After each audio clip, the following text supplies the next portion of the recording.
Assalamualaikum warahmatullahi wabarakatuh. Alhamdulillahirabbil alamin wassalatu wassalamu ala asyrafil anbiya wa mursalin wa ala alihi wa ashabihi ajma'in. Asyhadu an la ilaha illallah wa asyhadu anna Muhammadar Rasulullah. Allahumma shalli ala Muhammad wa ala ali Muhammad kama shallaita ala Ibrahim wa ala ali Ibrahim fil alamin innaka Hamidum Majid. Puja puji dan syukur kepada Allah Subhanahu wa taala yang telah menciptakan kepada kita langit dan bumi. Untuk apa? Hanya untuk menyembah Allah. Dengan diberikan nikmat yang begitu banyak, diciptakan langit dan bumi ini, kita mencari nafkah, kita dapat beristirahat, kita dapat mencari kehidupan di dunia ini. Semuanya untuk apa? Semuanya untuk beribadah kepada Allah. Wa ma umiru illa liya'budullaha mukhlishina lahuddin. Kemudian yang patut kita syukuri kepada Allah Subhanahu wa taala telah diutus kepada kita Nabi Muhammad sallallahu alaihi wasallam yang semua perkataannya adalah sunnah, yang semua perbuatannya adalah sunnah. Yang apabila kita tiru, kita teladani dan kita amalkan akan berpahala untuk kita. Maka sangat pantas rasanya kita bersalawat kepada Nabi Muhammad sallallahu alaihi wasallam. Allahumma shalli ala Muhammad. Pada kali ini kita akan belajar tentang pelajaran PAI tentang hidup tenang dengan kejujuran, amanah dan istiqomah. Materi ini diambilkan dari buku Pendidikan Agama Islam dan Budi Pekerti. Adapun kerangka konseptual atau peta konsep dari materi kali ini adalah hidup tenang dengan kejujuran, amanah, dan istiqomah. Materi ini dibagi menjadi 3 bahagian. Bagian pertama adalah perilaku jujur sebagai implementasi dari Al-Baqarah ayat 42. Kemudian perilaku amanah sebagai implementasi dari surat Al-Anfal ayat 27. Kemudian perilaku istiqomah sebagai implementasi dari surat Al-Ahqaf ayat 13. Kemudian dengan bagian ketiga ini kita akan mencoba nantinya menerapkan perilaku jujur, amanah dan istiqomah dalam kehidupan sehari-hari. Mari kita berperilaku jujur. Jujur adalah kesesuaian sikap antara perkataan dan perbuatan yang sebenarnya. Apa yang diucapkan memang itulah yang sesungguhnya, dan apa yang diperbuat itulah yang sebenarnya. Kejujuran sangat erat kaitannya dengan hati nurani. Kata hati nurani adalah sesuatu yang murni dan suci. Hati nurani selalu mengajak kita kepada kebaikan dan kejujuran. Namun kadang kita enggan mengikuti hati nurani.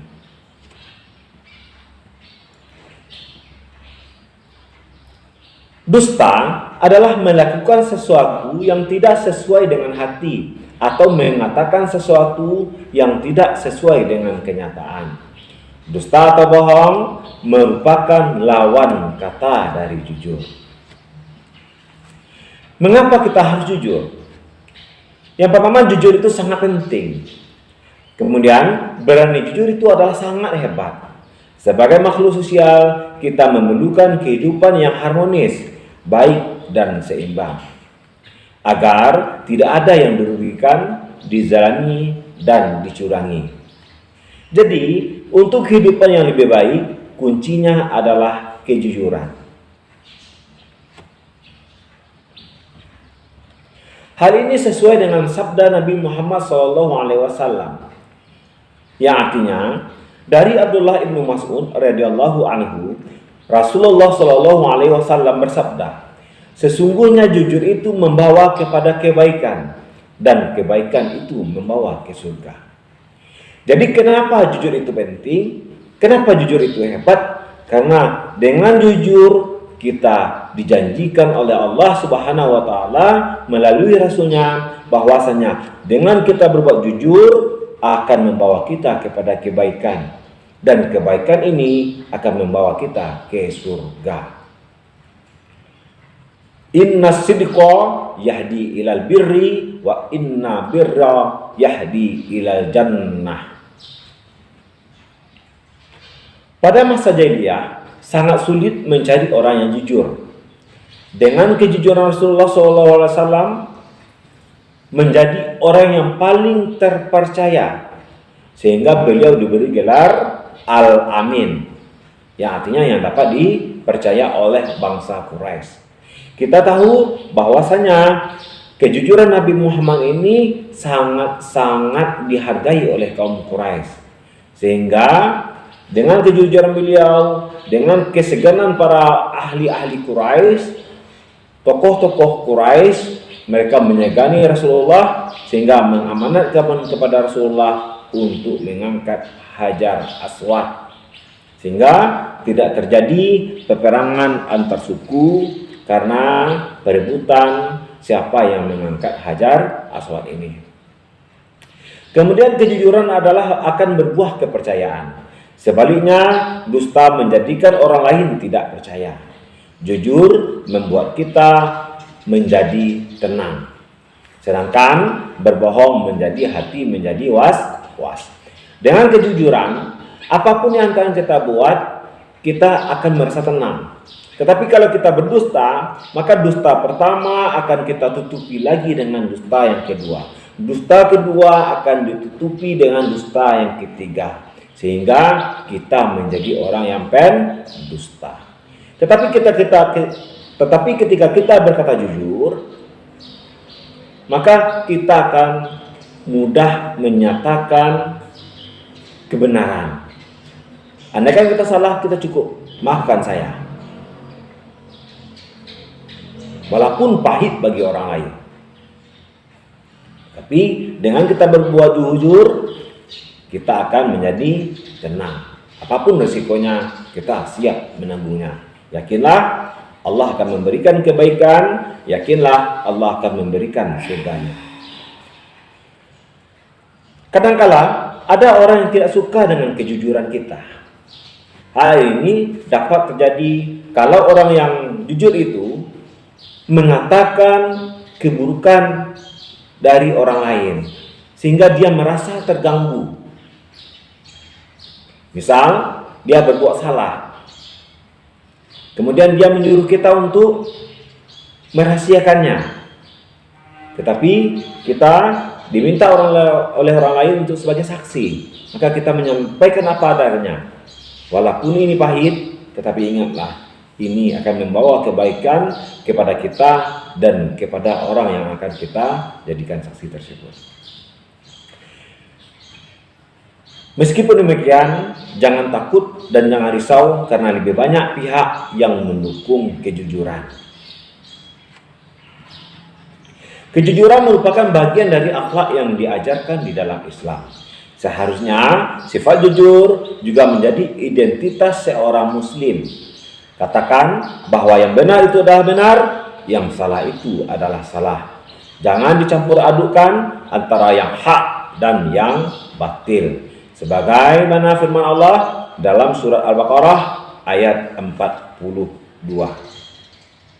Mari kita dengar. وَلَا تَلْبِسُوا الْحَقَّ بِالْبَاطِلِ وَتَكْتُمُوا الْحَقَّ وَأَنْتُمْ تَعْلَمُونَ. Dan janganlah kamu campur adukan kebenaran dengan kebatilan, dan janganlah kamu sembunyikan kebenaran sedangkan kamu mengetahuinya. Apa hikmah dan manfaat dari perilaku jujur? Yang pertama, kita mendapatkan kepercayaan dari orang lain. Yang kedua, mendapatkan banyak teman. Yang ketiga, mendapatkan ketentrapan hidup karena tidak memiliki kesalahan terhadap orang lain. Ini adalah nikmat yang kita dapatkan ketika di dunia. Nikmat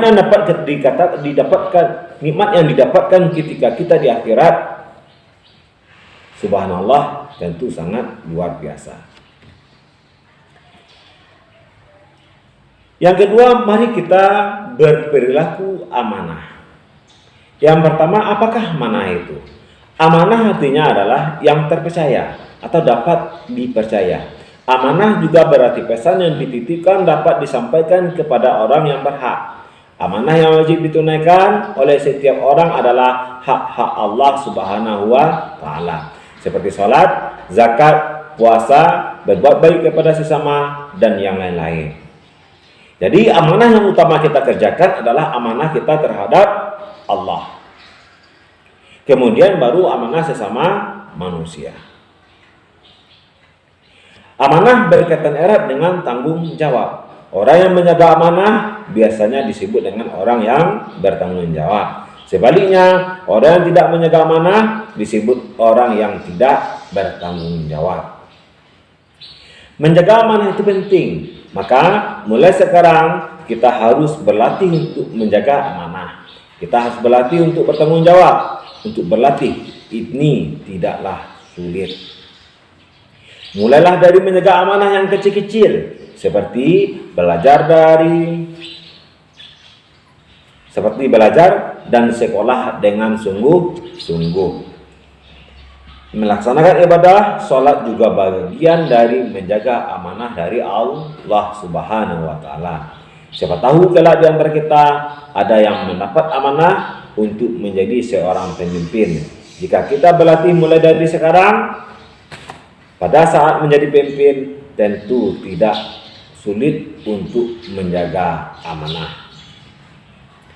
Rasulullah Shallallahu Alaihi Wasallam bersabda, "An ibni Umar radhiyallahu anhu, anin Nabi Shallallahu Alaihi Wasallam, kullukum ra'in wa kullukum mas'ulun 'anil ra'iyatihi. Fal amiru alladhi 'alan nasi ra'in 'alaihim wa huwa mas'ulun anhum." Rawahu Bukhari wal Muslim. Artinya, dari Ummu Umar radhiyallahu anhu, Rasulullah Shallallahu Alaihi Wasallam bersabda, setiap kalian adalah pemimpin dan akan diminta pertanggungjawaban atas kepemimpinannya. Seseorang kepala negara adalah pemimpin dan akan dipimpin pertanggungjawaban perihal rakyat yang dipimpinnya. Seorang ayah adalah pemimpin bagi keluarganya. Seorang guru adalah pemimpin bagi muridnya. Seorang anak adalah pemimpin bagi adik-adiknya. Seorang diri adalah pemimpin bagi dirinya. Dan semua akan dipertanggungjawabkan kepada Allah. Walaupun sebesar zarah akan dipertanggungjawabkan. Seorang ayah, bagaimana dia mengajak anak-anaknya untuk melakukan sholat di masjid? Bagaimana mengajak anak-anaknya untuk membaca Al-Quran? Bagaimana mengajak anak-anaknya untuk selalu takut kepada Allah? Itu adalah tugas utama dari seorang ayah. Di samping nantinya tugas memenuhi nafkah lahirnya. Tetapi tanggung jawab yang paling utama adalah tanggung jawab menanamkan tauhid kepada anak. Siapa Tuhannya? Allah. Siapa Rasulnya? Muhammad. Apa kitabnya? Al-Quran. Di mana Allah? Di Aras. Summa stawa alar as. Kemudian dia bersemayam di atas Aras. Jangan dipikirkan bagaimana bersemayamnya. Itu yang paling utama. Yang penting sami'na wa ata'na. Kami dengar dan kami ikuti. Amanah itu dapat dibedakan menjadi 3 macam, yaitu yang pertama adalah amanah terhadap Allah Subhanahu wa Ta'ala. Amanah ini berupa ketaatan akan segala perintah dan menjauhi segala larangan. Allah berfirman, Ya ayyuhalladzina amanu la takhunu Allah war rasul wa takhunu amanatikum wa antum ta'lamun. yang artinya, wahai orang-orang yang beriman, janganlah kalian mengkhianati Allah dan Rasul Muhammad, Dan juga janganlah kalian mengkhianati amanah-amanah yang dipercayakan kepadamu, sedangkan kamu mengetahui. Contoh amanah kepada Allah Subhanahu wa Ta'ala, yang pertama adalah menjalankan semua yang diperintahkan dan meninggalkan semua yang dilarangnya. Bukankah kita diciptakan oleh Allah Subhanahu wa Ta'ala untuk mengabdi kepadanya? Wa ma umiru illa liya'budullaha mukhlishina lahuddin. Dan tidaklah kamu diperintahkan kecuali hanya untuk menyembah Allah dengan ikhlas. Dan tidaklah kami ciptakan jin dan manusia, kata Allah, kecuali hanya untuk menyembah Allah. Wa ma umiru illa liya'budullaha mukhlishina lahuddin. Wa ma khalaqal jinni wal ins illa liya'budun. Orang yang mengabdi kepada Allah berarti telah memenuhi amanahnya. Sedangkan orang yang tidak mengabdi kepada Allah berarti telah mengingkari amanah Allah. Bagaimana cara kita melaksanakan amanah-amanah ini? Ya, yang pertama caranya adalah mengikuti Rasulullah. Karena kata Allah, barang siapa yang mengatakan cinta kepada Allah, maka dia harus mengikuti Rasulullah. Apa yang ditinggalkan oleh Rasulullah ada dua. Yang pertama adalah Al-Quran, yang kedua adalah sunnah-sunnahnya. Yang wajib, halal, mubah, makruh, dan haram. Semuanya harus kita jaga. Jangan karena sunnah kita meninggalkan, tetapi seharusnya apa? Karena sunnahlah kita mengerjakan. Jangan karena makruh kita mengerjakan, tetapi karena makruhlah kita meninggalkan. Jangan sampai, itu hanya makruh, ngapa silahkan dimakan, ngapa silahkan merokok. Padahal ulama berfatwa bahwasanya rokok itu haram. Fatwa Daimah Arab Saudi. Kemudian jangan sampai itu kan hanya salah sunnah, ngapa kalau tidak dikerjakan, rugi.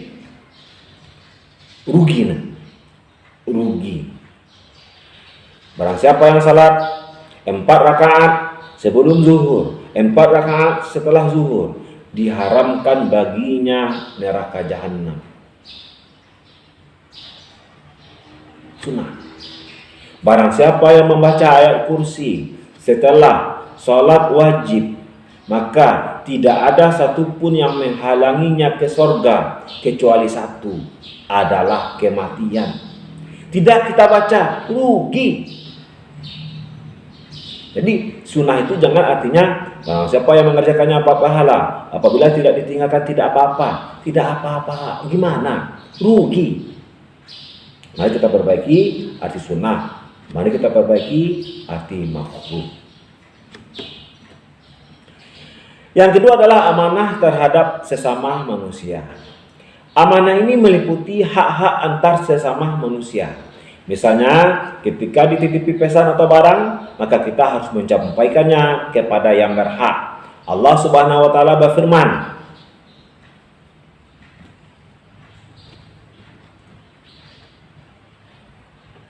Inna Allah ya'murukum an tu'addul amanati ila ahliha wa idha hakamtum bainan nasi an tahkumu bil 'adl. Inna Allah ni'ma ya'idukum bih. Inna Allah kana sami'an basira.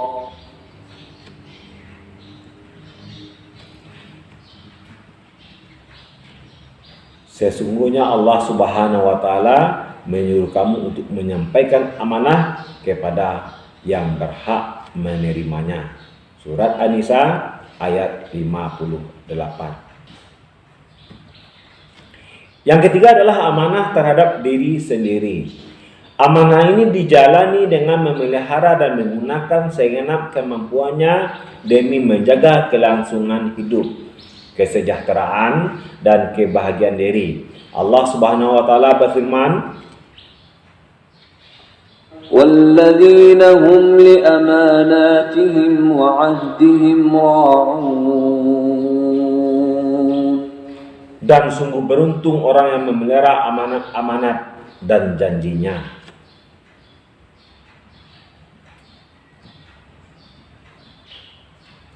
Amanah dalam kehidupan sehari-hari dapat diwujudkan melalui kegiatan-kegiatan sebagai berikut. Yang pertama, menjaga titipan dan mengembalikannya seperti keadaan semula. Yang kedua adalah menjaga rahasia. Yang ketiga adalah tidak menyalahgunakan jabatan. Yang keempat adalah memelihara semua nikmat yang telah diberikan oleh Allah Subhanahu wa taala. Berikutnya kita akan belajar mari berlaku istiqomah. Yang pertama, apa itu pengertian istiqomah? Istiqamah berarti sikap kukuh pada pendirian dan konsekuen dalam tindakan. Dalam makna yang luas, istiqamah adalah sikap teguh dalam melakukan sesuatu kebaikan, membela dan mempertahankan keimanan dan keislaman, walaupun menghadapi berbagai macam tantangan dan godaan. Seorang yang mempunyai sifat istiqamah bagaikan batu karang yang berada di tengah-tengah lautan yang tidak bergeser sedikit pun, meskipun dihantam oleh gelombang yang sangat besar. Istiqamah terwujud karena adanya keyakinan dan kebenaran dan siap menanggung risiko. Sikap ini wajib dimiliki oleh setiap muslim. Istiqamah dapat membantu kita untuk membentuk sikap dan perilaku yang sesuai dengan ajaran Islam. Oleh karena itu, kita sebagai pelajar harus memberikan contoh yang baik kepada siapa saja dalam kehidupan kita sehari-hari, baik di lingkungan keluarga, sekolah, maupun masyarakat sekitar.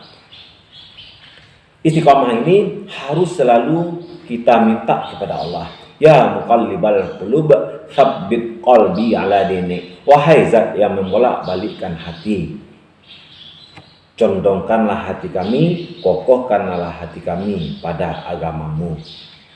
Kita harus selalu meminta istiqamah dalam agama Allah. Karena boleh jadi di pagi hari kita beriman kepada Allah, di sore harinya kita telah kufur kepada Allah. Na'udzubillahi min zalik. Maka berusahalah terus untuk istiqomah di jalan Allah dengan cara cari ilmu agama sebanyak-banyaknya dan selalulah meminta kepada Allah Subhanahu wa taala agar kita dikuatkan hati kita, dikuatkan kaki kita untuk tegar di atas sunnah Rasulullah. Kemudian apalagi caranya untuk istiqomah adalah mencari sahabat-sahabat, teman-teman yang membawa kepada kita kebaikan-kebaikan, yang membawa kita untuk dekat kepada Allah, yang membawa kita untuk selalu meneladani Rasulullah. Allah Subhanahu wa taala berfirman,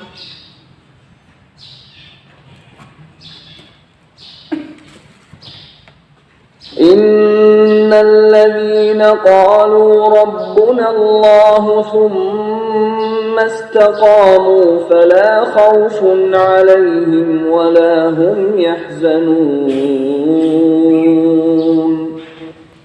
Artinya, sesungguhnya orang-orang yang berkata, Tuhan kami adalah Allah, kemudian mereka tetap istiqomah, tidak ada rasa khawatir pada mereka, dan mereka tidak pula bersedih hati.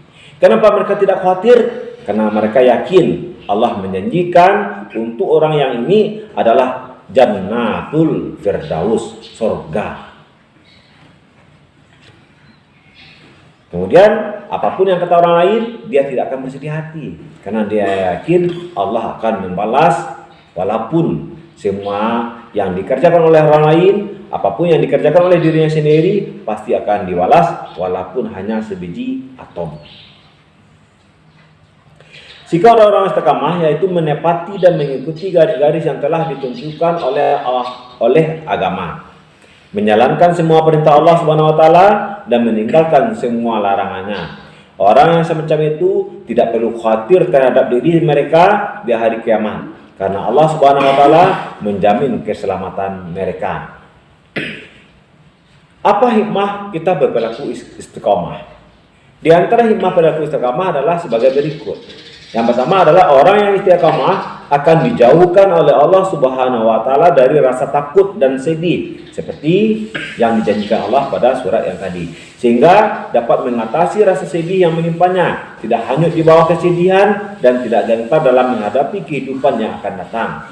Yang kedua adalah orang yang istiqamah akan mendapatkan kesuksesan dalam kehidupan di dunia karena ia tekun dan ulet. Yang ketiga, orang yang istiqamah dan selalu sabar serta mendirikan salat selalu dilindungi oleh Allah Subhanahu wa taala. Yang ketiga, bagaimana perilaku istiqamah dalam kehidupan sehari-hari? Perilaku istiqamah dapat diwujudkan melalui kegiatan sebagai berikut. Yang pertama, selalu menjalankan perintah Allah dan menjauhi larangannya dalam keadaan apapun dan dimanapun. Ingat, Allah pasti melihat. Alam ya'lam bi annallaha yara.